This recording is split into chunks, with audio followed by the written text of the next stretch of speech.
ఓం అస్మద్గురుభ్యో నమః. జై శ్రీమన్నారాయణ. ఇప్పుడు మనం తెలుసుకునే 53వ దివ్యదేశం తెరుప్పేరే అనే దివ్యదేశం గురించి తెలుసుకుందామండి.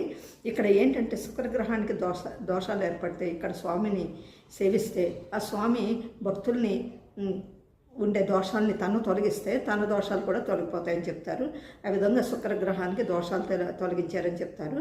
తర్వాత భూదేవి తల్లి స్వామివారికి కుండలాలు సమర్పిస్తే పెద్ద పెద్ద చెవులతోటి ఆ కుండలాలని ధరించి స్వామివారు ఉంటారని చెప్తారు. అయితే ఒకసారి అక్కడ విద్యార్థులు వేదాలు చదువుతూ ఆటలాడుకుంటుంటే ఆ స్వామి ఆనందంగా చూస్తూ ఉండేవారంట. అయితే ఆ పిల్లలకి వీరికి గరుడాళ్వారు ఎక్కడ ఉంటారండి? స్వామికి ఎదురుగా ఉంటారు కదా. అయితే ఆ గరుడాళ్వారు ఎదురు వస్తుంతో స్వామి చూడలేకపోతున్నారంట. అందుకని పక్కకు జరుగు అన్నారంట గరుడాళ్వారిని.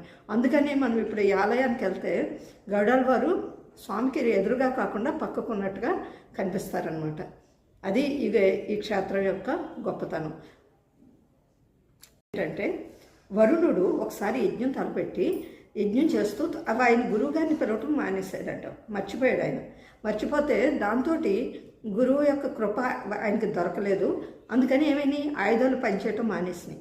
ఆయుధాలు ఎప్పుడైతే పనిచేయటం మానేసినాయో వరుణ దేవుడు రాక్షసులతోటి పరాజయాన్ని ఆయన అపజయాన్ని పొందాడనమాట.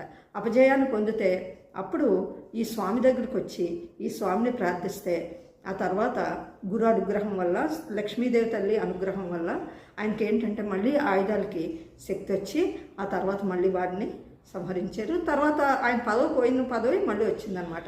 ఆ విధంగా ఇక్కడ స్వామిని ఎవరన్నా సేవిస్తే పోయిన పదవులు మళ్ళీ వస్తాయని అంటారు. జై శ్రీమన్నారాయణ.